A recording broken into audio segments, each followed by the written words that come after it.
Hello అండి, అందరూ ఎలా ఉన్నారు? నా పేరు ఉదయ్, మీరు చూస్తున్నారు ఉదయ్ తెలుగు ట్రావెలర్. నాకలా చూపిస్తా గోరఖ్పూర్లో ఉన్న గోరఖనాథ్ టెంపుల్.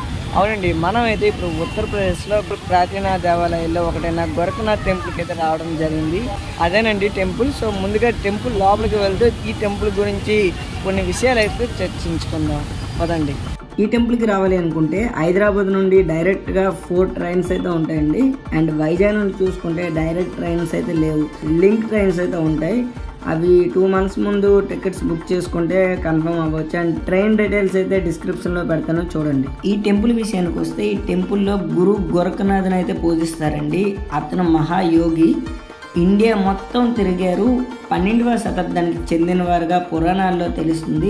మరికొన్ని ఆధారాల ప్రకారం అతను BC 2వ శతాబ్దానికి సంబంధించిన వ్యక్తిగా చెప్తున్నారు. ఈ ఆలయంలో శివలింగం కూడా ఉంది. నేను దర్శనానికి అయితే వెళ్తున్నాను. మనం ఈ ఆలయ గర్భగుడిలో చూసుకుంటే శివలింగం వెనక వైపున తెల్లటి పాలరాతితో జ్ఞానం చేస్తున్నట్లుగా గురు గోరఖనాథ్ విగ్రహం అయితే చూడొచ్చు. ఈ టెంపుల్ చుట్టుపక్కల చాలా విశాలంగా ఉండి రెక్టాంగిల్ షేప్లో ఉంటుంది. అండ్ లోపలికి వెళ్తే పెద్ద హాల్లో ఉంటుంది. ఇక్కడ మహాయోగుల విగ్రహాలు చూడొచ్చు. గోరఖనాథ్ అనే పేరులో సంస్కృతంలో గో అంటే ఆవు అంటే విశ్వం, రక్షక్ అంటే రక్షకుడు అంటే విశ్వాన్ని రక్షించేవాడుగా చెప్తుంటారు. ఈ టెంపుల్కి ఎక్కువగా నేపాల్లో ఉన్న పశుపతినాథ్ టెంపుల్కి లేదా కాశీ వచ్చే వాళ్ళు వస్తుంటారండి. అండ్ ఇక్కడ చూసుకుంటే హిందువుల ప్రధాన పండుగ అయిన మకర సంక్రాంతిని ఘనంగా జరుపుకుంటారు. అండ్ బాబా గోరఖనాథ్కి నైవేద్యంగా కిచిడీని అయితే పెడతారండి.